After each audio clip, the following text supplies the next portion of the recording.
CPM കഴിഞ്ഞ കുറേ ദിവസങ്ങളായി കേരളത്തിലെ മുസ്ലിങ്ങളുടെ മണ്ടയ്ക്ക് കയറുകയാണ് എന്ന് പൊതുവിൽ പറയപ്പെടുന്നു.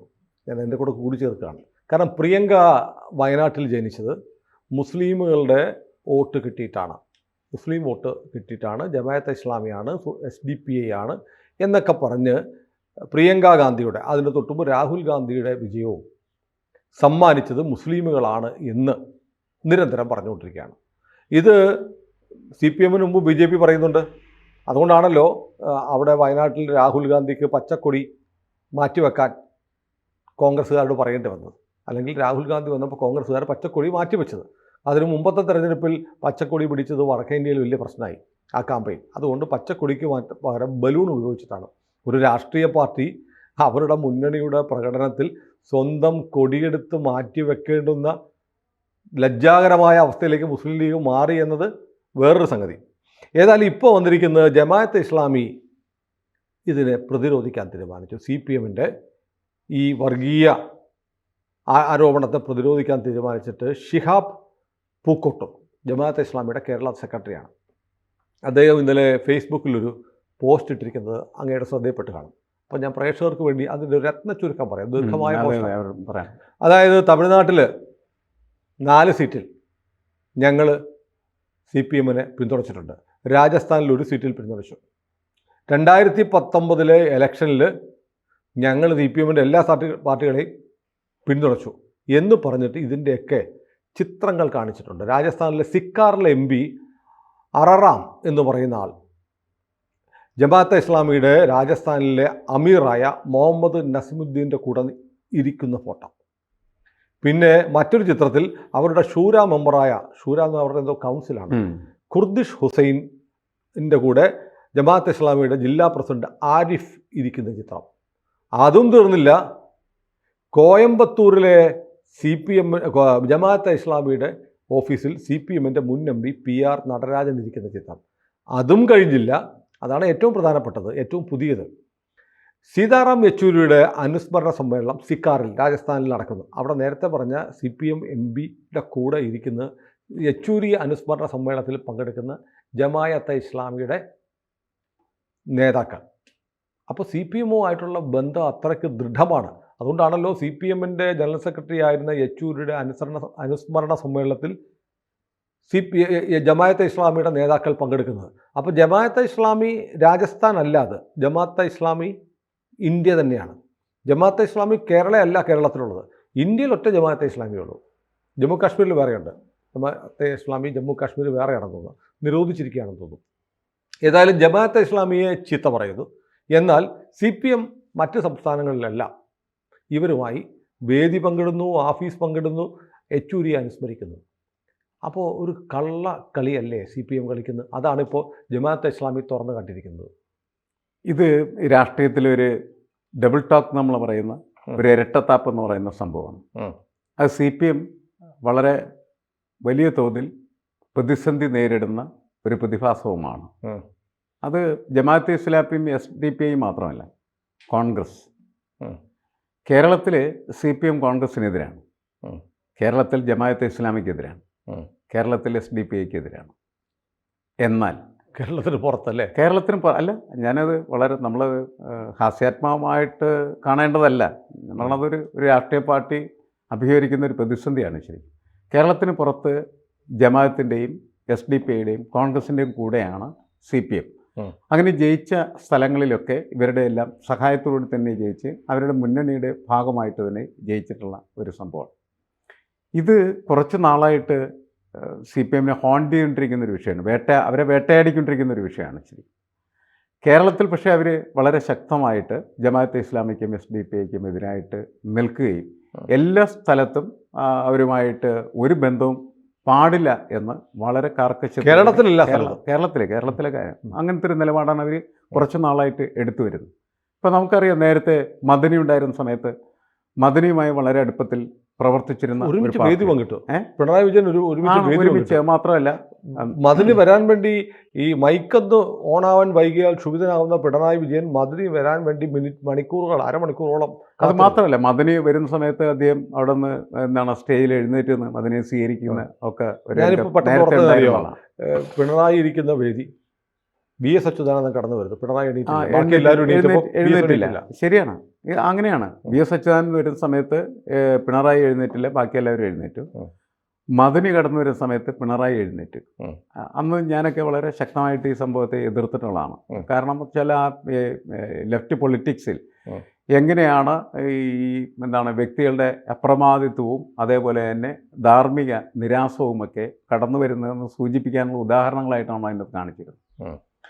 അപ്പോൾ അത് ആ കാലം കഴിഞ്ഞു. അത് കഴിഞ്ഞ് പിന്നീട് പുതിയൊരു കാലത്തേക്ക് അവർ കടന്നു വരും. ഇപ്പോൾ കഴിഞ്ഞ ലോക്സഭാ തെരഞ്ഞെടുപ്പിന് ശേഷം CPM തിരിച്ചറിഞ്ഞ ഒരു പൊളിറ്റിക്കൽ റിയാലിറ്റി, രാഷ്ട്രീയ യാഥാർത്ഥ്യം എന്ന് പറയുന്നത് മുസ്ലിങ്ങളുടെ വോട്ട് ഒരു കാരണവശാലും CPMന് കിട്ടില്ല. അതെന്താ അങ്ങനെ അവർ കരുതുന്നു? അതിനെന്തായിരിക്കും അതിന് കാരണം? എന്താ? മുസ്ലിങ്ങളുടെ എന്ന് പറഞ്ഞാൽ നമ്മളിപ്പോൾ മുസ്ലിം വിശ്വാസികളും മുസ്ലിം സമൂഹം എന്നുള്ള എല്ലാർത്ഥമല്ല, മുസ്ലിം ലീഗുമായി ബന്ധപ്പെട്ട് നിൽക്കുന്ന ഒരു രാഷ്ട്രീയ മുസ്ലിം, അവരുടെ വോട്ട് പൊളിറ്റിക്കൽ ഇസ്ലാം എന്ന് വേണമെങ്കിൽ വിശേഷിപ്പിക്കാം. അവരുടെ വോട്ട് ഇവർക്ക് കിട്ടില്ല എന്നവർ തിരിച്ചറിഞ്ഞിരിക്കും. അല്ല, കേരളത്തിലെ മുസ്ലിങ്ങളെല്ലാം അല്ല, മുസ്ലിങ്ങളെല്ലാം അല്ല, പൊളിറ്റിക്കൽ മുസ്ലിങ്ങളെല്ലാം അല്ലെങ്കിൽ മുസ്ലിങ്ങളുടെ ഭൂരിഭാഗം പൊളിറ്റിക്കൽ ഇസ്ലാമിന്റെ ഭാഗമാണോ? അല്ല, പൊളിറ്റിക്കൽ ഇസ്ലാം എന്ന് പറയുമ്പോൾ നമ്മൾ മുസ്ലിങ്ങളിലെ രാഷ്ട്രീയമായിട്ട് ഇടപെടുന്നതായിട്ടുള്ള വിഭാഗത്തെ, അതായത് മുസ്ലിം ലീഗ്, SDPI, വെൽഫെയർ പാർട്ടി, ജമാഅത്തെ ഇസ്ലാമി, അങ്ങനെ ഇതിലൊന്നും പെടാത്ത ഏതെങ്കിലും മുസ്ലിം ഉണ്ടാവുമോ?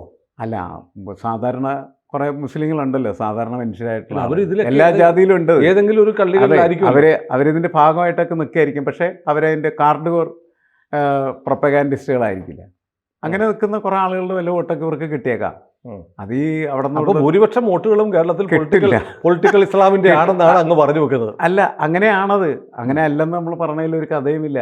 അത് സ്വാഭാവികമായിട്ട് കേരളത്തിലെ മുസ്ലിങ്ങളിൽ പൊളിറ്റിക്കൽ ഇസ്ലാം പൊളിറ്റിക്സ് ഉണ്ടല്ലോ, അത് രാഷ്ട്രീയത്തിന്റെ ഒരു പാർട്ടാണ്. ആ രാഷ്ട്രീയ സംഘം എന്ന് പറയുന്നത് CPMനെ എതിർക്കുകയും CPMനെ അനുകൂലിക്കുകയും ചെയ്യുന്ന ഘട്ടങ്ങളുണ്ടാകും. പക്ഷെ CPM ആണെങ്കിൽ ഊണിലും ഉറക്കത്തിലും ഒക്കെ മുസ്ലിം മുസ്ലിം മുസ്ലിം എന്ന് പറഞ്ഞ് CPIMന്റെ എന്ന് പറഞ്ഞാൽ മാർക്സിസ്റ്റ് എന്നുള്ളൊരു പകരം മുസ്ലിം എന്ന് വ്യാഖ്യാനിക്കാവുന്ന പ്രവർത്തിച്ചുകൊണ്ടിരിക്കുന്നത്. അല്ല, അങ്ങനെ വരുന്നതിന്റെ ഫലമായിട്ടാണ് ഇപ്പോൾ അതിനെതിരെ ഉള്ള ഒരു ശക്തിയിലേക്ക് വരണം. കാരണം വെച്ചാൽ അതിന്റെ ഫലമായിട്ട് സംഭവിക്കുന്ന ഒരു ഇപ്പം നമ്മൾ നേരത്തെ ഈ തെരഞ്ഞെടുപ്പ് കഴിഞ്ഞ സമയത്ത് ചർച്ച ചെയ്തപ്പോൾ ഒരു പ്രധാനപ്പെട്ട കാര്യം പറഞ്ഞു. ഈ കോഴിക്കോട് മത്സരിച്ച ഇളമരം കരീം മുൻകാലങ്ങളിൽ അദ്ദേഹത്തിൻ്റെ പോസ്റ്ററോ ബോർഡോ ഒക്കെ വെക്കുന്ന സമയത്ത് സഖാവ് ഇളമരം കരീമിക്കായിരുന്നു, അത് കരീമിക്കയായി മാറി. അങ്ങനെ കരീമിക്കയായി മാറിക്കഴിഞ്ഞപ്പോഴാണ് ഇത് മുസ്ലിം പ്രീണനമാണ് എന്ന് CPMകാരും CPMലെ തന്നെ CPM മുസ്ലിം വിഭാഗത്തിൽപ്പെട്ട ആളുകളും ശക്തമായിട്ട് എതിർക്കുകയാണ് ചെയ്തത്. അവർ അങ്ങനെ എതിർക്കുകയാണ് ചെയ്തത്. അപ്പോൾ അവരെന്തിനാണ് ചെയ്തത്? എൻ്റെ ലീഡർഷിപ്പിലുള്ളവർ ചെയ്തതെന്ന് വെച്ചാൽ മുസ്ലിം പ്രീണനത്തിന് വേണ്ടി ചെയ്തതാണ് എന്ന് വ്യക്തമാക്കപ്പെടുകയാണ്. അങ്ങനെ പല കാര്യങ്ങളിലും പല വിഷയങ്ങളിലും ഈ മുസ്ലിമിന് അനുകൂലമായിട്ടോ അവരെ പ്രീണിപ്പിക്കാൻ വേണ്ടിയിട്ടോ CPM ഇടപെടുന്നു എന്നുള്ളത് CPMന് രണ്ട് തരത്തിലാണ് നഷ്ടമുണ്ടാക്കി. ഒന്ന്, CPMനൊപ്പം നിൽക്കുന്നതായിട്ടുള്ള മുസ്ലിം പ്രവർത്തകർ ഈ CPMനോട് ഇവിടെ പറയാനായിട്ട് ആഗ്രഹിക്കുന്നു. ഒരു വശം അത് ശരിയല്ലെന്ന് അവർക്ക് തോന്നുന്നു, അവരിവിടെ പറയാൻ ശ്രമിക്കും. രണ്ടാമത് എന്താണ്, CPMനൊപ്പം നിൽക്കുന്നതായിട്ടുള്ള ഹിന്ദു സമൂഹം, കേരളത്തിലെ ഏറ്റവും വലിയ ഹിന്ദു പാർട്ടി CPM ആണ്. ഇവർ ഉപേക്ഷിക്കുന്ന ഒരു സാഹചര്യത്തിലേക്ക്. അപ്പോൾ CPMന് തോന്നി മുസ്ലിങ്ങളുടെ വോട്ട് കിട്ടില്ല, ഹിന്ദുക്കളുടെ വോട്ട് കിട്ടില്ല എന്ന് വെച്ചാൽ വളരെ നേർത്ത ഒരവസ്ഥയിലേക്ക് പാർട്ടി എത്തിച്ചേരാനുള്ള സാധ്യതയുണ്ട് എന്ന് തിരിച്ചറിവിലേക്ക് വരുത്തി. ആ തിരിച്ചറിവാണ് ഇപ്പോൾ ഇവർക്ക് ഇത്തരത്തിലുള്ള മാറ്റങ്ങൾ കൊണ്ടുവരുന്നത്. അധികാര രാഷ്ട്രീയത്തിൻ്റെ ഭാഗമാണ്, അല്ലാണ്ട് പ്രത്യയശാസ്ത്രപരമായിട്ടുള്ള വിഷയം ഒന്നും അതിനകത്ത് അല്ല. അത് MK മുനീർ പറഞ്ഞിരുന്നു. അതായത് CPM നടത്തുന്ന മുസ്ലിം പ്രീണനം കണ്ട് മുസ്ലിമുകൾക്ക് തന്നെ വെറുപ്പ് തോന്നിയിട്ട് CPMനെതിരെ വോട്ട് ചെയ്തത്. അല്ല, അത് ശരിയാണ്. ഈ സംഭവം അതിനകത്ത് വന്നിട്ടുണ്ട്. അത് വളരെ വ്യക്തമാണ്. എനിക്കും തോന്നുന്നൊരു കാര്യമാണ്. ആളുകൾക്ക് നാണം വരുന്ന തരത്തിലുള്ള പ്രീണനമായി മാറി. അപ്പോൾ സ്വാഭാവികമായിട്ടും അതുവരെ അങ്ങനെ അല്ലാത്തതായിട്ടുള്ളൊരു സ്റ്റാൻഡ് എടുത്തിരിക്കുന്ന ഒരു പാർട്ടി ഇങ്ങനെ നാണമില്ലാതെ പ്രീണനം നടക്കുന്നു എന്ന് ഉള്ള ഹിന്ദുക്കൾക്കും പിണറായിയെ കുറിച്ച് പരാതിയാണല്ലോ. ഹിന്ദുക്കൾക്കും പിണറായിയെ കുറിച്ച് പരാതി. ഞാൻ പറഞ്ഞല്ലോ, ഇതാണുള്ള സംഭവം. ഇങ്ങനെ ഇപ്പോഴും ഇങ്ങനെ ജമാഅത്തെ ഇസ്ലാമിയെയും SDPയെയും പോപ്പുലർ ഫ്രണ്ടിനെയും ഒക്കെ ചീത്ത പറഞ്ഞ് നടന്നിട്ടും പ്രിയങ്ക ജയിച്ചത് ഇങ്ങനെ വർഗീയ വോട്ടുകളുണ്ടാണെന്ന് നിരന്തരം പറഞ്ഞിട്ടും ഹിന്ദുക്കൾക്ക് പഴയ ഒരു താല്പര്യം ഇപ്പോഴും വരുന്നില്ലല്ലോ. അല്ല, ഈ ഹിന്ദുക്കളായാലും മുസ്ലിങ്ങളായാലും ക്രിസ്ത്യാനികളായാലും CPMനോട് താല്പര്യം വരുന്നത് എങ്ങനെയാണ്? CPMൻ്റെ ഒരു പൊളിറ്റിക്സ് ഉണ്ട്. ആ പൊളിറ്റിക്സ് എന്ന് പറഞ്ഞു കഴിഞ്ഞിട്ടുണ്ടെങ്കിൽ യഥാർത്ഥത്തിൽ ഒരു സെക്കുലർ പൊളിറ്റിക്സ് ആയിരുന്നു പണ്ട്. ഇപ്പം നമ്മൾക്ക് അതിനെക്കുറിച്ച് ഇപ്പം എന്ന് പറഞ്ഞത് പതുക്കെന്നല്ല, ഇത് കുറേ കാലമായിട്ട് ഇങ്ങനെ തുടർന്ന് വരുന്നൊരു പ്രക്രിയയുടെ ഭാഗം കൂടിയാണ് ശരിക്കും. അങ്ങനെയാണത്. കാരണം ഓരോ വാർഡിലും തെരഞ്ഞെടുപ്പിലൊക്കെ സ്ഥാനാർത്ഥിനെ നിർത്തുന്ന സമയത്ത് ആ വാർഡിൽ ആർക്കാണ് ഭൂരിപക്ഷം നോക്കി ആ ജാതിയിൽപ്പെട്ടവനെ സ്ഥാനാർത്ഥിയാക്കുക. അതൊക്കെയാണ് അതിൻ്റെ തുടക്കം. ഇത് ഒരു ജാതിയെ പ്രോത്സാഹിപ്പിക്കുകയോ അല്ലെങ്കിൽ പ്രീണിപ്പിക്കുകയോ ചെയ്യുന്ന തരത്തിലേക്കുള്ള രാഷ്ട്രീയത്തിൻ്റെ തുടക്കം എന്ന് പറഞ്ഞാൽ പാർലമെൻ്ററി പൊളിറ്റിക്സിൻ്റെ പാർട്ടായിട്ട് ഡെവലപ്പ് ചെയ്യുന്നത്. ഇനി സേഫ് മുസ്ലിം വോട്ടുകൾ തിരിച്ചു പിടിക്കുന്നതാണോ ഹിന്ദു വോട്ടുകൾ നിലനിർത്തുന്നതാണോ? എനിക്ക് തോന്നുന്നത് ഹിന്ദു വോട്ടുകൾ നിലനിർത്തുന്നത് തന്നെയായിരിക്കും. കാരണം ബഹുഭൂരിപക്ഷം ആളുകളും അവരുടെ ബേസ്, അതായത് അവർക്ക് ചെയ്യാവുന്ന ഒരു കാര്യം എന്ന് പറയുന്നത് അവർ ഈ മതരാഷ്ട്രീയത്തെ നിന്ന് മാറി നിൽക്കുന്നതിന്, അതിനെ പ്രീണിപ്പിച്ചോ അല്ലെങ്കിൽ അതിനെ എതിർത്തോ, അവിടെ പ്രധാനപ്പെട്ട കാര്യമുണ്ട്. ഇപ്പോൾ എതിർത്ത് രക്ഷപ്പെടുന്നതാണ് അവർ കരുതുന്നത്. അതിനെ എതിർത്തോ പ്രീണിപ്പിച്ചോ രക്ഷപ്പെടാൻ പറ്റുന്നതല്ല പൊളിറ്റിക്സ്. അവരുടെ പൊളിറ്റിക്സ് എന്ന് പറഞ്ഞിട്ടുണ്ടെങ്കിൽ അവരുടെ ഒരു വർഗ്ഗ രാഷ്ട്രീയത്തിൻ്റെ, ക്ലാസ് പൊളിറ്റിക്സിൻ്റെ പാർട്ടായിട്ട് അവരെടുക്കേണ്ട രാഷ്ട്രീയം എന്താണോ ആ രാഷ്ട്രീയ നിലപാടേ എടുക്കാൻ പാടുള്ളൂ. അങ്ങനെ എടുക്കുമ്പോൾ ഹിന്ദുക്കൾക്ക് അവരെ ഉപദ്രവിക്കുന്നതായിട്ടോ അവരെ അവഗണിക്കുന്നതായിട്ടോ അവരെ തഴയുന്നതായിട്ട് തോന്നുകയില്ല. ഇതിനിടയ്ക്ക് ഹിന്ദു മുസ്ലിമും അല്ലാത്ത ഒരു പാവപ്പെട്ട ജനത ഇപ്പോൾ ഉണ്ട്. കേരളത്തിലെ യഥാർത്ഥ ന്യൂനപക്ഷം പാവപ്പെട്ട, ഒരു കാലത്ത് വലിയ പ്രമാണിമാരായിരുന്ന, വലിയ രാഷ്ട്രീയ സ്വാധീനം ഉണ്ടായിരുന്ന, എല്ലാവരും ചെന്ന അരമനകളിൽ പോയി കണ്ടിരുന്ന ക്രൈസ്തവ സമൂഹം, അവർ ശബ്ദമില്ല, ആരും ഇല്ലാത്ത അവരിപ്പോൾ മാറിയിരിക്കുക. അല്ല, അവർ മിക്കവാറും BJPയുടെ ആളുകളായി മാറിക്കൊണ്ടിരിക്കുകയാണല്ലോ ചെയ്യുന്നത്. കാരണം ആരും ഇല്ലെങ്കിൽ എവിടെയെങ്കിലും അവർക്ക് അവരുടെ ഉണ്ടോ? ക്രൈസ്തവ സമുദായം അല്ലാതെ രണ്ട് മുന്നണികളും ക്രിസ്ത്യാനികളെ മൈൻഡ് ചെയ്യുന്നില്ല. കാരണം UDF ആയിരുന്നു അവരുടെ ഒരു പ്രതീക്ഷ. പക്ഷെ ഉമ്മൻചാണ്ടിയുടെ മരണത്തിന് ശേഷം എന്ന് പറഞ്ഞിട്ടുണ്ടെങ്കിൽ അവർക്ക് ആ പ്രതീക്ഷ നഷ്ടപ്പെട്ടു. കാരണം കോൺഗ്രസ്സിൽ ഇപ്പോൾ എല്ലാവരും മുഖ്യമന്ത്രി ആകാൻ ശ്രമിക്കുന്ന ആളുകൾ മുഴുവൻ നായന്മാരാണ്. അങ്ങനെ ഒരു ആധിപത്യത്തിൻ്റെ ഘട്ടങ്ങളിലേക്ക് പോകണത് പറഞ്ഞോ പറയാതെയോ ഒക്കെ ഇങ്ങനെയാണല്ലോ സംഭവിച്ചുകൊണ്ട് പോകുന്നത്. അവർക്ക് അവരുടെ വോയിസ് പ്രസൻറ്റ് ചെയ്യാനായിട്ട് ലീഡേഴ്സ് ഇല്ലാത്തൊരു സ്ഥിതി തന്നെ തോന്നുന്നുണ്ട്. അത് കൊണ്ടാണ് ആ ഒരു സൊസൈറ്റി CPM അവർക്ക് ഒരു കാലത്തും കാര്യമായിട്ടുള്ള വോയിസ് ഒന്നും കിട്ടിയിട്ടില്ല. പക്ഷേ ചിലപ്പോഴൊക്കെ ചില കാര്യങ്ങൾ അവർ ചെയ്തു കൊടുക്കും എന്നുള്ളത് ശരിയാണെന്നല്ലാതെ അവരുടെ ഒരു സൊസൈറ്റി ക്രിസ്ത്യാനിയോട് വലിയ സ്നേഹമൊന്നും CPM ഇല്ല. അങ്ങനത്തെ ഒരു സംഭവം അവർക്ക് ലീഡർഷിപ്പിലും ആരും കാര്യമായിട്ടില്ല. ഈ സജി തെറിയൻ എന്ന് പറയുന്ന ഒരുത്തനെയാണ് ഇപ്പോൾ കൊണ്ടു നടക്കുന്നത്. അദ്ദേഹത്തിന്റെ സ്ഥിതി എന്താണ്? കോൺഗ്രസിലും ആരും ഇല്ല, കോൺഗ്രസിലും ഇല്ല, CPM ഇല്ല. ശരിക്കും നമ്മൾ രാഷ്ട്രീയം നിരന്തരമായി ചർച്ച ചെയ്യുന്നുണ്ടെങ്കിലും ഈ ഒരു പോയിന്റ് ഞാൻ ആലോചിക്കാത്ത, ക്രിസ്ത്യാനിക്ക് കേരളത്തിലെ രാഷ്ട്രീയ പാർട്ടികളിലുള്ള പിടി പോയി, അത് നഷ്ടപ്പെട്ടു കഴിഞ്ഞു. അത് നഷ്ടപ്പെട്ടതിൻ്റെ ഫലമായിട്ടാണ് അവരിപ്പോൾ ഒരു അനാഥാവസ്ഥയിലെത്തുകയും അതുകൊണ്ടാണ് കുറേയധികം ആളുകൾ ഈ പറഞ്ഞ കേന്ദ്രത്തിൽ ഭരിക്കുന്ന ഒരു സർക്കാർ എന്ന നിലക്ക് ആ പാർട്ടിയിലേക്ക് പോകുന്ന ഒരു അല്ലെങ്കിൽ അതിനെ ആശ്രയിക്കുന്ന ഒരു സ്ഥിതിയിലേക്ക് ക്രിസ്ത്യാനിക്ക് ആശ്രയിക്കാൻ ഇനി PC ജോർജ് മാത്രമേ ഉള്ളൂ എന്ന് ക്രിസ്ത്യാനികൾ വിചാരിക്കുന്ന തരത്തിലേക്ക് മാറുന്നത് എന്തുകൊണ്ട്? അതൊരു പ്രശ്നമാണല്ലോ. അതിൻ്റെ പ്രധാനപ്പെട്ട കാരണം എന്താണ്? കേരളത്തിലെ പ്രമുഖ രാഷ്ട്രീയ പ്രസ്ഥാനങ്ങളിൽ അവർക്ക് ലീഡർഷിപ്പ് ഇല്ലാതെയാവുന്നു എന്നുള്ളത് തന്നെയാണ് പ്രധാനപ്പെട്ട കാര്യം. നേരത്തെ അങ്ങനെ ആയിരുന്നില്ല. നേരത്തെ എന്ന് പറഞ്ഞാൽ കോൺഗ്രസ്സിൽ അവർക്ക് പ്രബലമായിട്ടുള്ള സ്വാധീനം ഉണ്ടായിരുന്നു.